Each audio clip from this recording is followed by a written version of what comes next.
그 다음에 소설이 좀 많지. 확인할게요. 중학교 때 다 들었을 거예요. 1학년 때, 2학년 때 다 들었을 거지. 자, 소설에다가 밑줄. 소설이 뭐예요? 라고 이야기하면 문학이지. 근데 어떤 문학이에요? 라고 물어보시면 대립과 갈등의 문학이다. 라고 이야기를 할 거예요. 대립과 갈등의 문학. 세상에서 제일 재밌는 구경은 싸움 구경. 그렇지, 불구경. 17페이지. 자, 인간이 있죠. 우리 계속 배웠어요. 내적 갈등이 있고 외적 갈등이 있다고. 내적 갈등은 속으로 고민하는 것이. 무슨 고민해요? 아, 오늘 짜장면 먹을 건지, 짬뽕을 먹을 건지, 짬뽕밥을 먹을 건지. 이렇게. 탕수육을 찍어 먹을 건지, 부어 먹을 건지. 부어 먹어야 맛있지 않나? 그쵸. 맛있는 집은 뭐든 맛있지. 이렇게.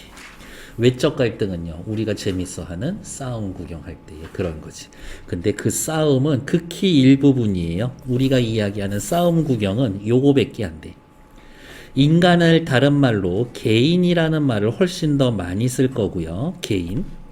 개인은 세계와 갈등을 하기도 합니다. 여러분들 제일 듣기 싫은 소리 중에 하나가 그런 거 아닌가? 네가 뭘 알아? 어린 놈의 자식이. 이러한 것들. 그렇게. 세계와의 갈등 속에서 성장하는 소설들이 있어요. 성장하는 소설들은 대부분 1인칭으로 쓰입니다. 내가 내 얘기 하듯이. 운명과의 갈등이라는 거 있는데 요거는 대표적으로 김동리의 영마라는 소설이 있어요. 아, 진짜 가슴 아픈 이야기인 거지. 이렇게. 제목만 일단 기억해 두시고요.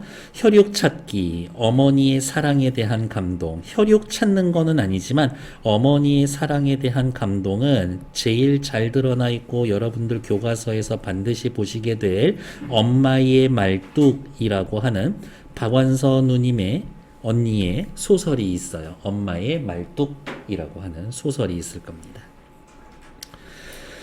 그 다음, 그래서 세계와의 갈등은 대부분 어떻게, 인물이 패배합니다. 대부분. 인물이 패배하는 경우가 많아. 이렇게. 다음, 인간과의 갈등은 속물적인 사람과 양심적인 사람이 있는데요. 속물적인 사람은 어떤 사람이에요? 어디에 물드는 사람이야? 돈과 명예를 추구하는 사람들. 인간성 따위 개나 줘버려. 돈만 많으면 돼. 이러한 사람이 속물적인 거지. 여러분들 속물적인 사람 될 거예요? 되면 좀 어때? 야, 돈 싫어하는 사람 어딨어? 세상에서 제일 위험한 인간이 전 돈 안 좋아해요. 걔는 100% 거짓말이고 무조건 사기꾼이야. 받아들이면 안 돼. 양심적인 사람. 보수적이라는 말 엄청 많이 쓰죠. 보수 무슨 뜻이에요? 보수라는 말은 옛 것을 지키다 이런 뜻이야. 옛날 스타일로만 살아가려고 하는 거지. 지금까지 문제없이 잘 살아왔는데 뭐하러 바꾸니? 이런 사람들. 개화사상은 문을 열고 새로운 것을 배워야 합니다. 이런 거지. 기회주의자 나쁜 놈이죠? 독재자 나쁜 놈이지. 돈의 노예 나쁜 놈이지. 돈을 추구해도 노예가 되는 건 좀 문제가 있지.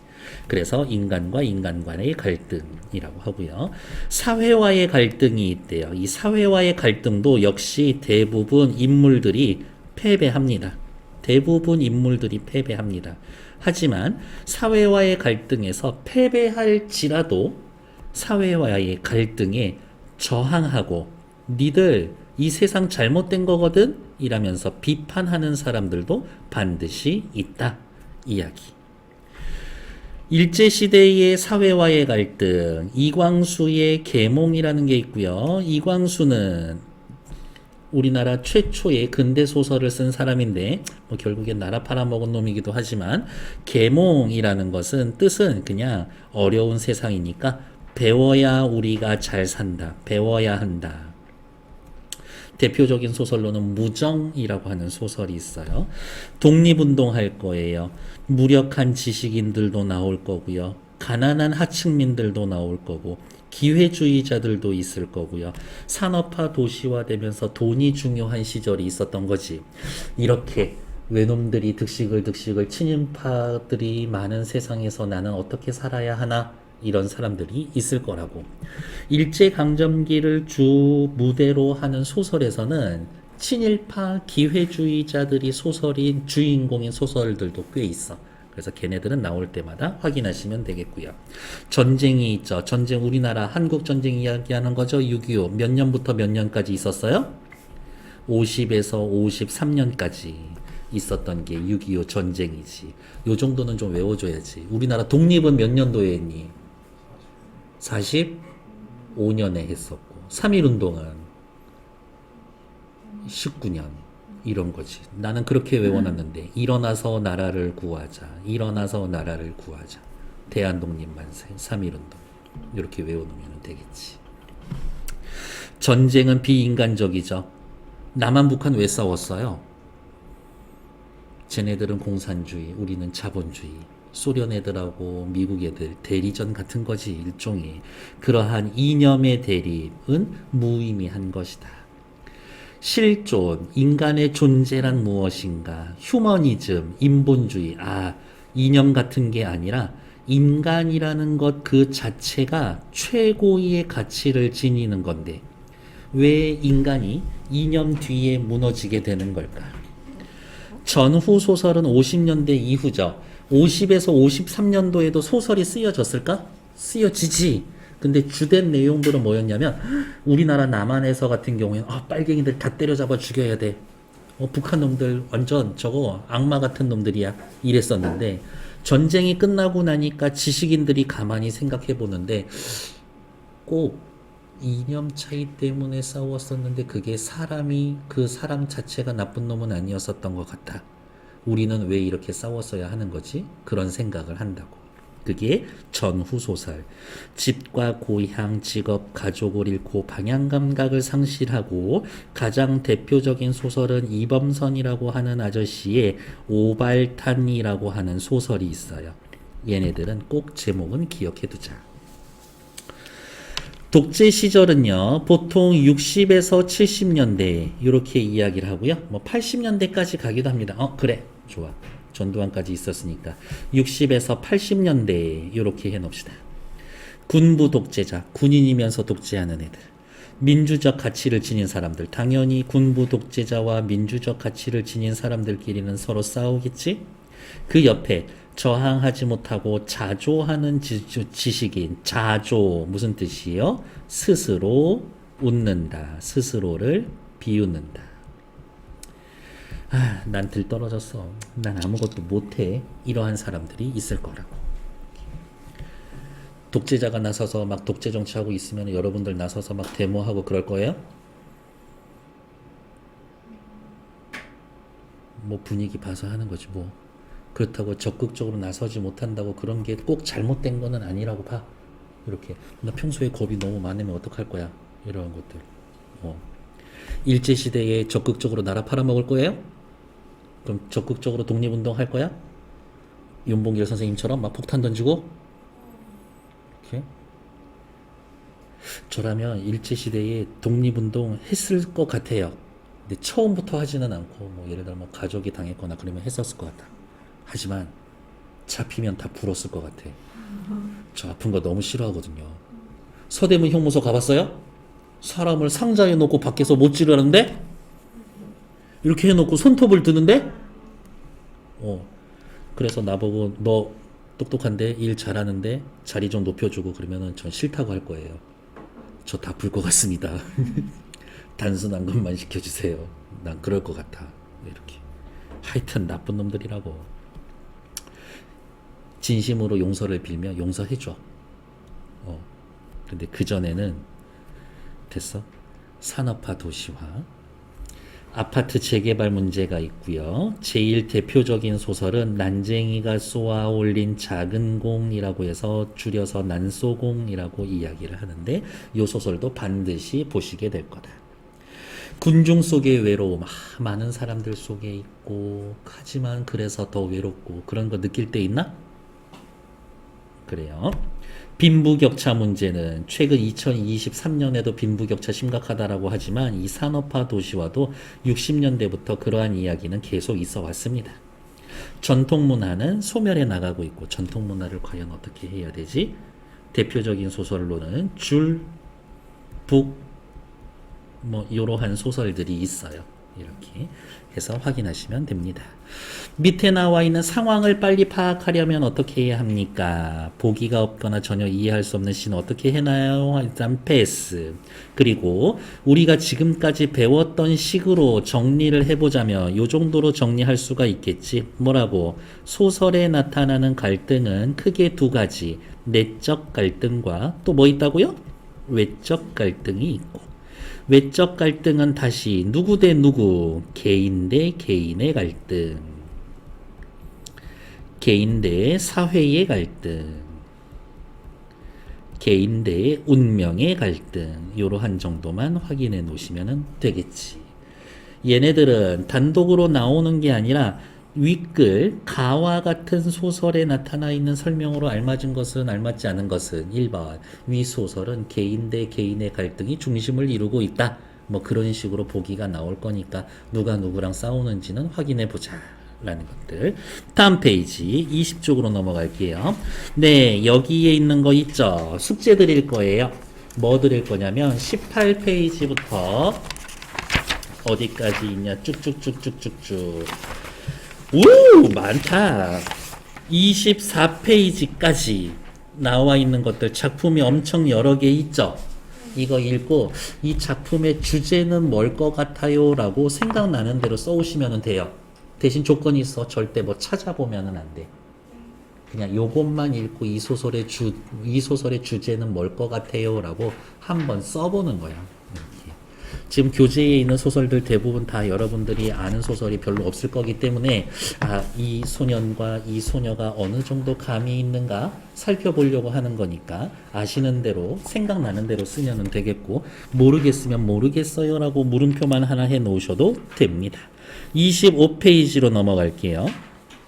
세상이 뭔가 잘못되어 가고 있어.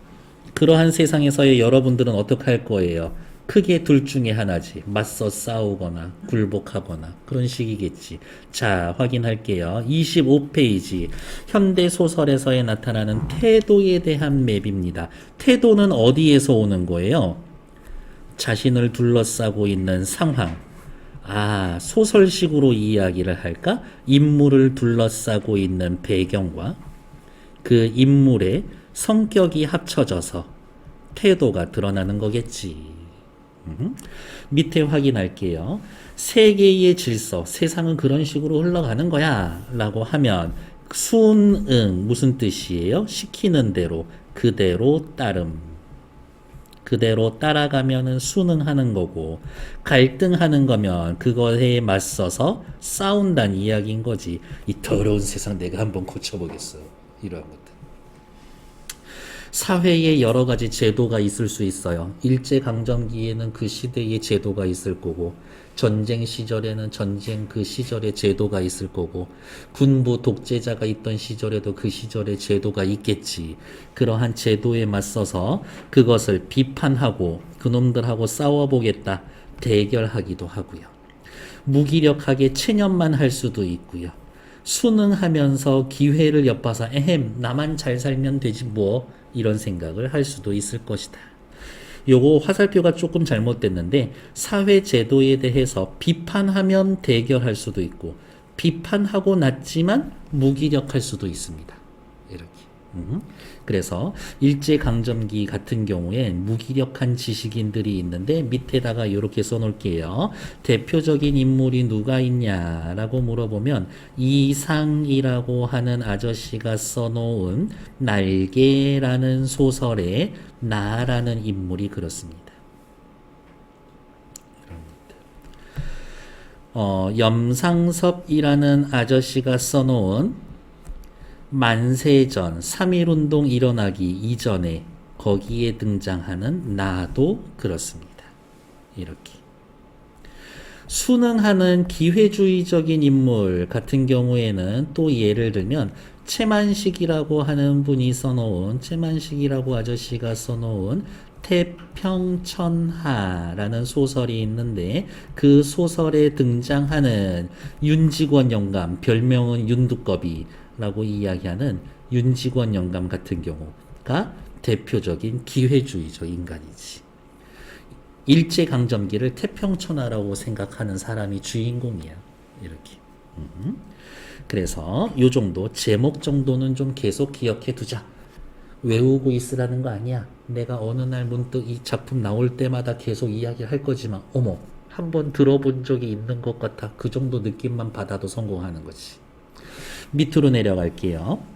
소설과 시의 다른 점은 무엇입니까? 라고 이야기를 하면 일단 요 정도는 또 배경 지식으로 가지고 있어야지. 일단 소설과 시는 공통점은 뭐예요? 문학이에요. 문학. 문학은 크게 네 가지 갈래가 있지. 무슨 갈래 무슨 갈래가 있을까? 문학의 갈래라고 이야기를 하면 첫 번째 서정 갈래라는 게 있습니다. 두 번째 서사 갈래 있고요. 세 번째 교술 갈래가 있고요. 네 번째 극 갈래가 있습니다. 말은 어렵겠지만 중3 올라가고 중3 때는 아니고 고등학교 1학년 올라가면 제일 처음에 배우는 거야. 이렇게 무조건 하셔야 되고 서사 갈래는 쉽게 갑시다. 시 생각하시면 돼요. 서사 갈래는요 소설 생각하시면 되고 교술 갈래는 수필 생각하시면 됩니다.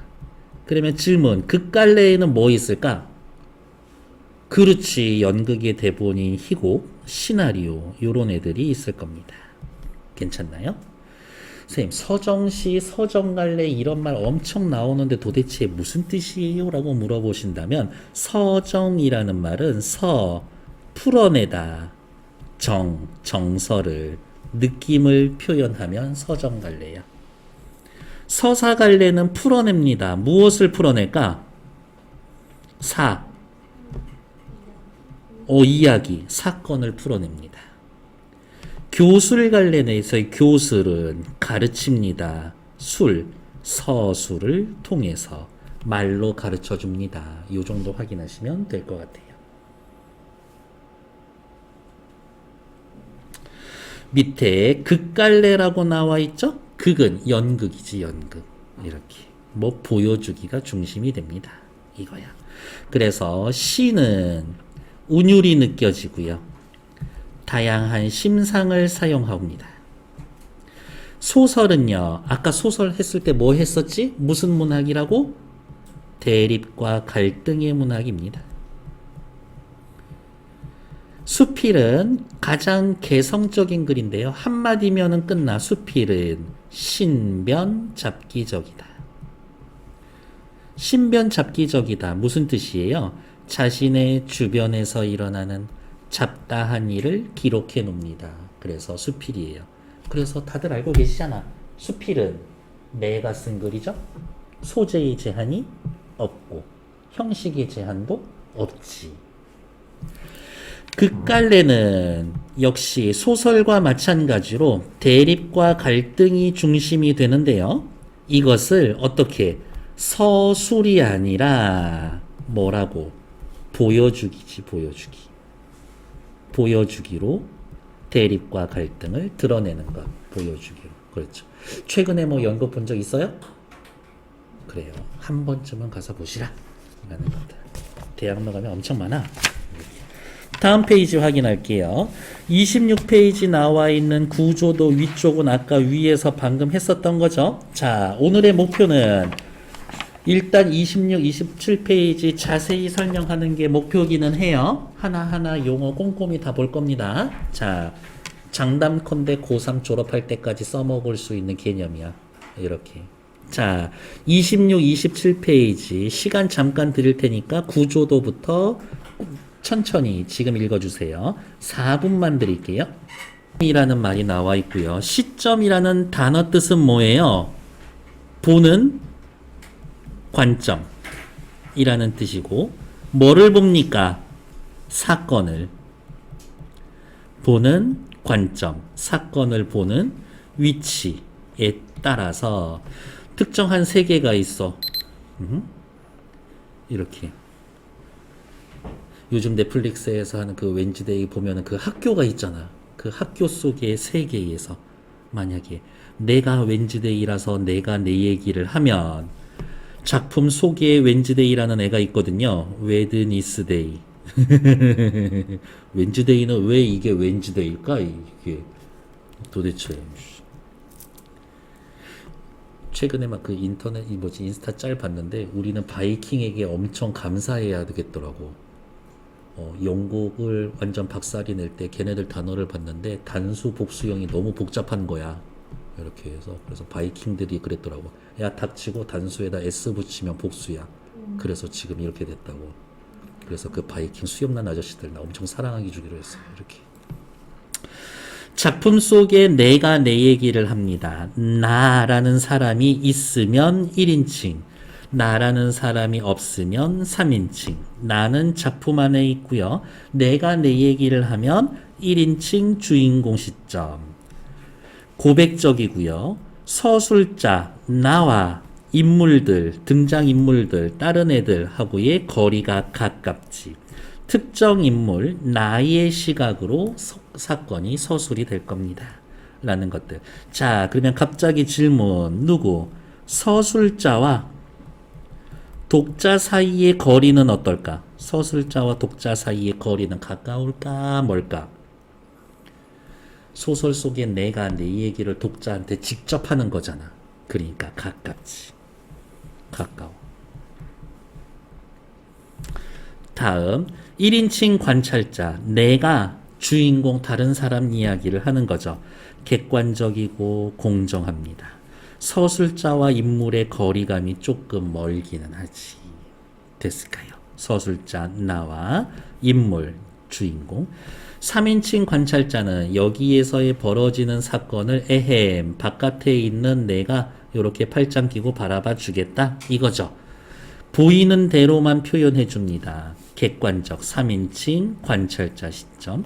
객관적이고 서술자와 인물의 거리가 멀어요. 괜찮은가? 사건의 모든 걸 다 알 수 있을까? 알 수 없지. 보여지는 대로만 표현해 주니까. 대박, 옛날에 걔가 그랬었어? 그거는 나중에 알 수 있는 거지. 전지적 작가 시점이라는 말이 많이 나오는데요. 전지적이다 무슨 뜻이에요? 온전, 전, 알지, 전지, 모두 알다. 모두 알고 있어요. 모두 안다고? 모든 것을 알아? 뭐까지 알아? 너의 과거를 알고 있지. 너의 심리를 알고 있지. 앞으로 네가 어떻게 할지도 내가 알고 있지. 여러 인물의 시각에서 보여주기도 하고 특정 인물의 시각에서 보여주기도 하는데 일단 이 개념은 잠깐 패스. 전지적 작가 시점은 요것도 잠깐 기록해 놓을게요. 고전소설 있죠. 고전소설은 다 전지적 작가 시점으로 쓰여 있습니다. 라고 확인해 놓으면 됩니다. 고전소설. 서술자가 달라지는 개념은 일단 요거 괄호 서술자가 달라집니다 라는 거 여러분들 고등학교 입학해서도 졸업할 때까지 만날 일이 거의 없을 거예요. 만약에 서술자가 달라지는 소설을 만나게 된다? 그러면 엄청 호들갑 떨면서 별표 하고 있을 거야. 이렇게. 대신 요거는 달라질 수 있어. 서술의 초점이 달라질 수는 있습니다. 내가 전지적 작가야. 요 교실 안에서 일어나는 사건들을 내가 이렇게 살펴보면서 이렇게 써가지고 독자들한테 이렇게 보여줄 거야. 근데 처음 50페이지에서는 주인공, 그 다음 50페이지에서는 제 주인공, 그 다음에는 제 주인공 이렇게 바뀔 수는 있겠지. 그런 걸 서술의 초점이 바뀝니다 라고 이야기를 할 거예요. 서술의 초점이 바뀌면 어떻게 해요? 그 부분에서만큼은 중심 인물이 변화하게 될 수가 있겠지.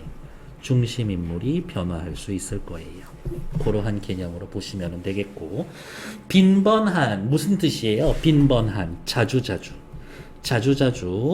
장면이 바뀔 수도 있습니다. 아침 오후 시간이라고 해서 시간이 바뀔 수도 있고요. 학교 병원 집이라고 해서 공간이 변할 수도 있습니다. 근데 시간이 변화할 때 거꾸로 갈 수도 있지 않나? 묘사라는 말 많이 들어보셨을 거예요. 묘사라는 단어 뜻은 뭐냐? 그림 그리듯 이런 뜻이에요. 그림을 그리듯. 무엇을? 배경을 설명할 수 있고, 그림 그리듯 심리를 드러낼 수 있고, 그림 그리듯 외양, 생김새를 나타낼 수가 있습니다. 자세히 그 인물에 대해서 나타내겠고요. 묘사를 하면 할수록 사건 전개 속도는 빨라질까 느려질까? 설명이 엄청 길어. 이렇게. 내가 오늘 집에 가서 목요일날 여기 4시 7시 클래스 친구들 엄청 다들 귀여워. 이렇게 이야기하는 거랑 어떻게 생겼고 어떻게 행동하고 어떻게 말을 하고 어떻게 나를 쳐다보고 이렇게 자세히 설명하면 길어지겠지. 이렇게. 그래서 밑에다가 이렇게 쓸 거예요. 묘사를 하게 되면 사건 전개의 속도는 느려집니다.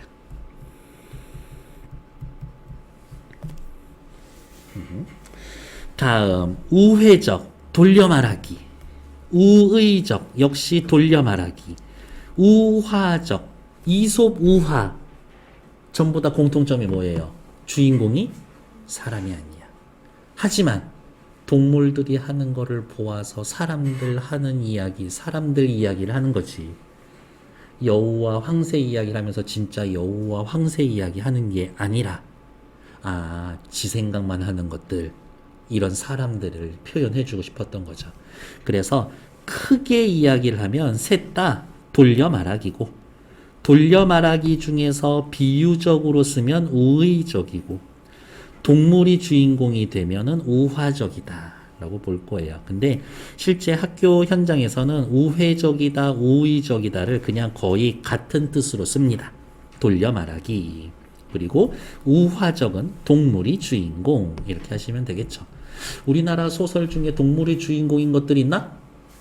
엄청 많지. 토끼전 이런 것들. 의식의 흐름 기법. 여름이 좋아. 수학 숙제. 배고프네. 머리가 아파. 머리카락 왜 이렇게 오늘 기는 거지? 내적 독백이 뒤죽박죽 되는 그런 소설들이 있을 겁니다. 밑에다가 또 하나 써놓을게요. 가장 대표적인 소설은 박태원이라고 하는 아저씨가 써놓은, 제목도 길어, 소설가 구보씨의 일일이라고 하는 일제강점기, 구보씨라고 하는 사람이 아침에 집 나가서 저녁에 집에 들어올 때까지 뭐를 보니까 이 생각이 난다, 저거를 보니까 요 생각이 난다 라고 해서 머릿속에 떠오르는 대로 쓴 생각이 있어요. 봉준호 알아요? 봉준호? 영화감독? 외할아버지. 봉준호 외할아버지. 이렇게. 하여튼 집이 예술가 집안인 것 같아요. 이렇게. 은근히 금수 좋은 거 알아요? 봉준호? 이렇게. 그래요. 그냥 그렇다고요. 자, 현대소설 살펴보고 내가 매화가 시들면 됐어. 일단 요거 두 개는 잠깐 패스. 얘네 두 개는 아직 안 보셔도 되겠고요. 다음, 소설 속의 서술의 주체, 밖에서 바라보는지 안에서 바라보는지. 됐어. 여기까지는 중요하지 않고요. 용어는 또 이제 밑에 보러 갈게요. 간결체, 만연체, and라고 해놨지만 사실 둘이 서로 반대되는 겁니다. 간결체는 문장이 짧고요. 만연체는 문장이 길고요. 이렇게. 갈등이 있고 이완은 풀어지다 이런 뜻이에요. 뭔가가 풀어지다. 뭉친 근육이 풀어지는 것들. 묵혀있던 갈등이 풀어지는 것. 그걸 이완이라고 합니다. 갈등, 전쟁 중에 적에게 죽임을 당하고요. 이완, 됐어? 요 용어만 알고 계시면 되고, 초월적인 공간, 현실적인 공간이 나오는데 현대소설에서는 초월적인 공간 거의 나타나지 않고요. 고전소설에서는 초월적인 공간이 꽤 나타나는데 주로 신선들의 세계, 선계라고 해서 얘네들이 자주 나타날 겁니다. 선계, 신선들의 세계. 현실적인 공간은 말 그대로 인간 공간, 지상세계를 나타내는 거고요. 공간이 이원화, 둘로 나눠져 있습니다. 빨간색 네모로 별표할 거예요. 얘네들 확인해 놓으시고, 운문체, 운율이 느껴집니다. 낭송, 시를 외워서 하듯이. 운율이 있는 문체라고 되어 있고요. 얘는 역시 현대 소설에는 잘 드러나지 않고 고전 소설에서 잘 드러나는데 어떠한 고전 소설에서 잘 드러나느냐? 판소리계 고전 소설에서 잘 드러날 겁니다. 소설인데 원래 그 전에 판소리로 불려지던 애들, 걔네들이 글로 정착이 되면 이렇게 운율이 느껴지는 애들이 있을 거예요. 저하고 초반에 배우셨을 텐데 사음보는 무슨 뜻이에요? 이게 읽다가 보니 끊어 읽기 단위가 한 4단위로 끊어 읽히더라. 그러면 사음보지. 사음보로 제일 대표적인 건 뭐 있어요? 시조 있지. 시조. 자, 다음 장면의 극대화라는 말도 고전소설, 특히 역시 얘도 판소리계 고전소설에서 잘 드러나고요. 판소리계 고전소설에서 잘 드러나고요. 판소리 본 적 있어요? 본 적은 없어도 머릿속에 이미지는 있을 거예요. 어떻게? 갓쓴 할아버지 한 분이 도포를 입고 한 손에는 부채를 들고서 옆에서 고수라고 하는 북치는 아저씨가 앉아서 북을 치고 있고 앞에 사람들 막 앉아있지. 춘향가 판소리 막 하고 있었는데 암행어사 출도야 하는 이 장면에 앞에 있던 관객들이 와 기분이 너무 좋아. 사람들이 그 장면 너무 좋아해. 그래서 내가 준비한 건 한 요만큼이었는데 다음날 다른 동네에 갔더니 또 그 사람들이 그 장면에 너무 좋아해. 그러니까 어떻게 그 장면을 좀 늘리는 거지. 변사또가 당황해서 숨어 있었습니다. 처음에 그렇게만 했었을지도 몰라. 그랬는데 변사또가 당황하는 거, 옆에 다른 애들이 당황하는 거, 이몽룡이 부하들이 나쁜 놈들 때려잡는 장면, 그게 계속 늘어나는 거지. 그런 걸 뭐라고 한다? 장면의 극대화라고 할 거고, 요 용어 자체는 외워놓으셔야 합니다. 됐고, 무대 밖의 사건 연극 무대에서 인물박 요거는 나오면 되고요. 현학적인 태도 요런 말 많이 나올 겁니다. 잘난 척하는 허세, 지배층, 한문이라고 되어 있는데요. 현학적 태도는 어려운 말, 특히 한자어를 많이 사용하면 그걸 현학적이라고 합니다. 이렇게. 다음 전기적이다라는 말이 나올 건데 두 가지 뜻으로 쓰일 거예요. 기이하다 할 때의 그 기가 전기적이야. 기자지. 무슨 뜻이냐? 도술 마법 같은 거 쓰는 거예요.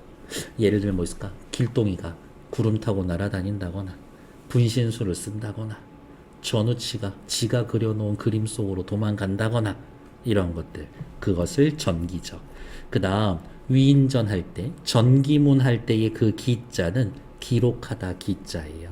그래서 전기적이다는 도수를 사용하거나 태어날 때부터 죽을 때까지 기록해 놓는 거구나 라고 확인해 놓으시면 됩니다. 다음 언어 유희예요. 유희. 언어 유희 뭐예요? 말장난이에요. 말장난. 더 쉬운 말로 뭐 아재 개그 있죠. 아재 개그 이야기를 하는 겁니다. 말장난 하는 것들. 밑에 거는 일단 기다리. 다음 풍자와 해학이 있는데요. 풍자, 해학 둘 다 비판하는 거 맞아. 근데 밑에 해학은 희화화. 일단 단어 써 있으니까 단어 뜻은 쓸게요. 대상을 우습게 표현하는 겁니다. 바보 만드는 거야. 바보 만드는 거. 그런데 풍자와 해학 둘 다 웃기게 표현해 주는 건데 요것보다는 지금 쓰는 게 더 정확합니다. 풍자는 그 대상에 대해서 부정적이야. 진짜 나쁜 놈을 완전 바보 만드는 거지. 해학은 풍자하는 그 해학의 대상에 대해서는 약간 좀 긍정적이야. 되게 수업 시간에 쓰기에 적절한 표현은 아니지만 에라이 병신아 나가 죽어라 나쁜 놈의 자식 이라고 하면은 풍자 쪽에 가깝고 아유, 이 들떨어진 놈이 이걸 어떡하니 하면서 일로 와 하면서 챙겨주면은 해학적인 거예요.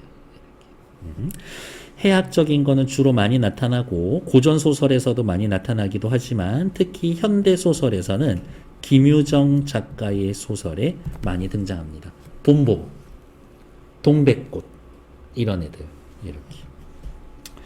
액자식 구조는 바깥 이야기 외화, 속의 내화 이런 거예요. 이렇게. 할아버지 집에 갔어.